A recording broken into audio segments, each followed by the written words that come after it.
Hello again, this is Preheat. Welcome back to another World of Warcraft video. So as you probably know, the Midnight expansion features a new range specialization called Devourer. Today we're going to take a little bit of a deeper look into the spec and how it seems it should be played as of right now. And these are based on my own observations and observations of players who are similarly experienced. Now, before we begin, we need to acknowledge that alpha is still very early. All of this is going to change, but my aim here is to educate you on Devourer and also to point out the issues so that we can get that feedback in early.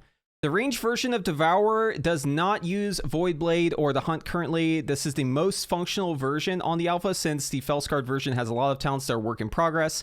And the viability of that spec is going to be pretty much based on what those talents end up being. Now, obviously, any hero talent step is fine for solo content, but I want you to just kind of keep this in mind as we go through this video.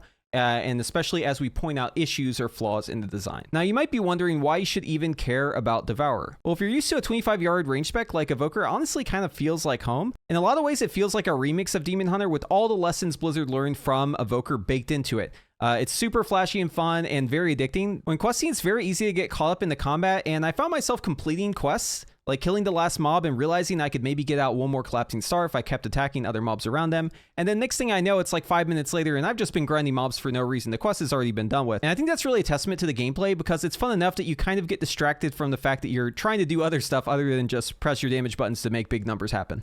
We're going to focus on Annihilator in this video because it leans more towards the range gameplay. And also, this is a spec that's flagged as range, so playing in melee could definitely cause some concerns, and also, it's just hard to get an idea of the playstyle when talents are missing. The Devourer is a ranged DPS specialization with a mostly 25-yard limit, and it uses Void and Cosmic damage with melee and ranged abilities.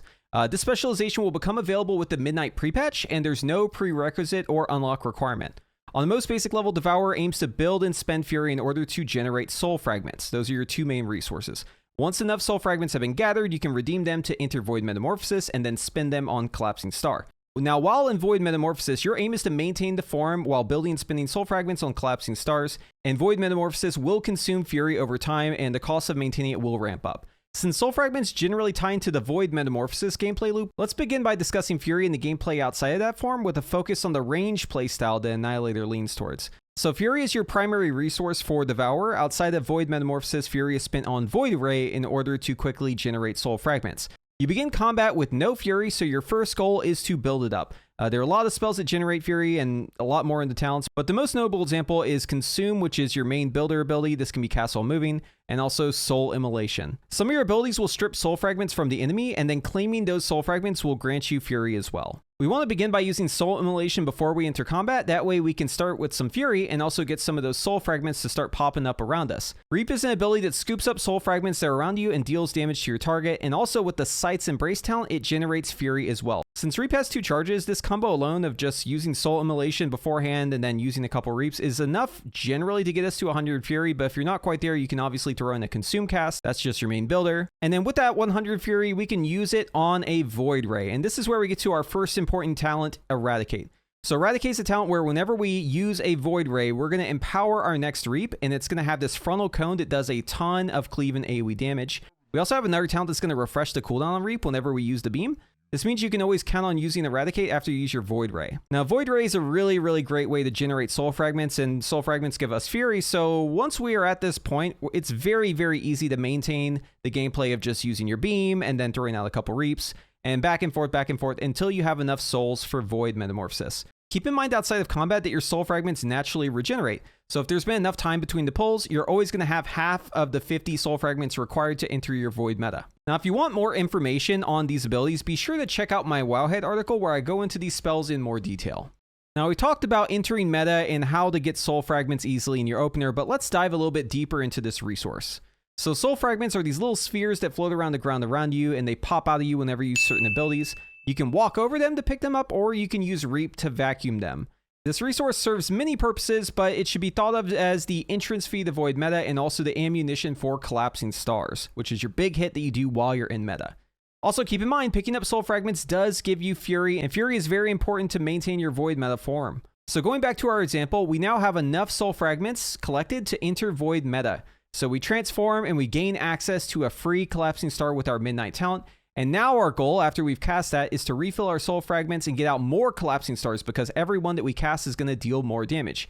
And we have to do this while also maintaining our fury, and also taking advantage of ways to stall the fury or generate a whole bunch of extra souls like Void Ray. So while you're in your meta form, Void Ray does not consume fury anymore. It's actually just a free ability, but it does have a cooldown. And obviously we also have our soul immolation too, right, as a cooldown to help refill our fury as well. Inside the Void meta, it's going to be really important that we strategically use our Reap, because remember, Reap is going to grab up all those souls around us. In Void Metamorphosis, Reap is now Cull. It deals more damage, but it still has the same function. And the idea is you kind of want to hold off on pulling those soul fragments until you're kind of running low on fury, or until you have just enough on the ground where if you scoop them all up, you're able to hit that collapsing star. This is really good for two reasons. One, it helps you get to those collapsing stars sooner. And two, we have a talent called Feast of Souls, which is basically a damage buff.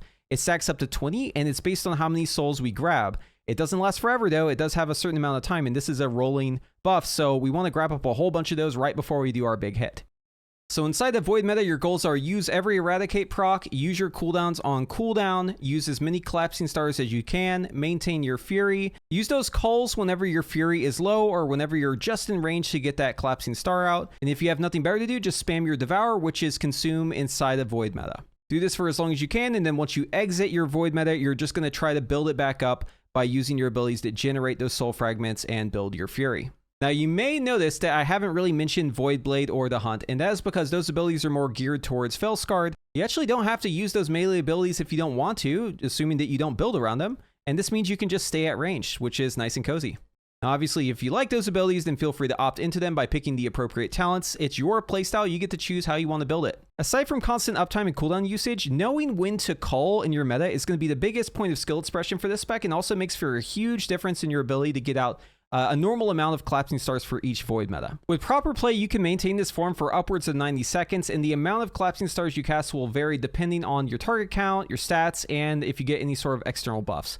Just for reference, the most I was able to get to on the alpha was 7, just using the starter gear with no one else helping me, but I'm pretty sure I could hit 8 if I just had a little bit of luck.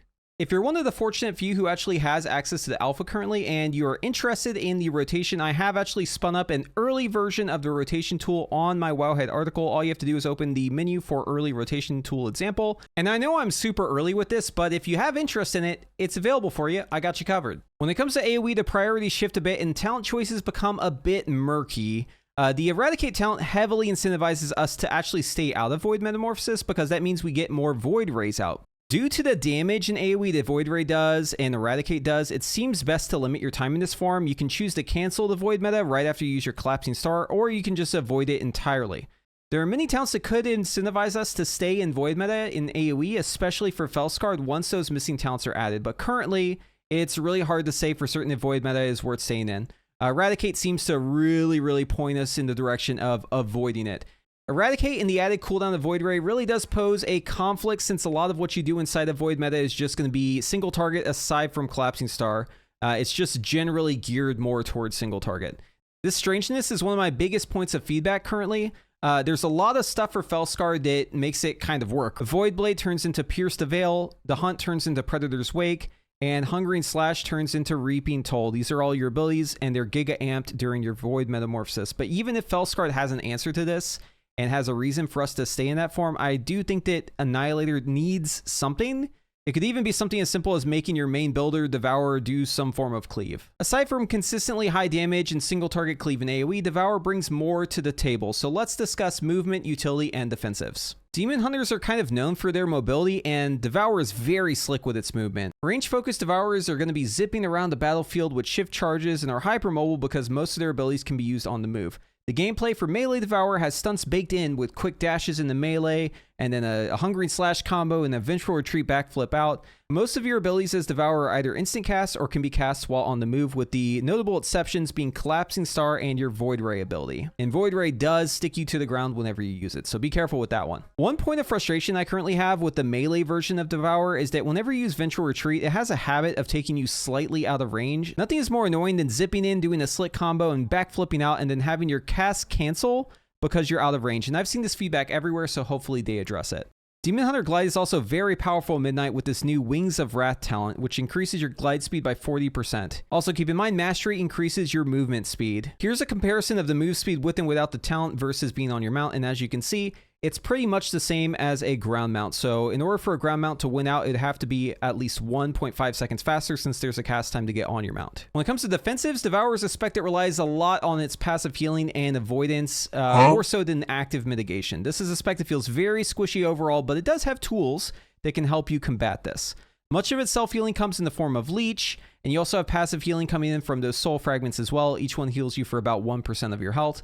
Cosmic damage does not count as fire damage, so talents like Charred Warblades do not work with this spec. Devourer's main mitigation is Blur, and it's a 25% damage reduction for 10 seconds. It has 2 charges, and it has a minute cooldown. So this is a fairly weak defensive.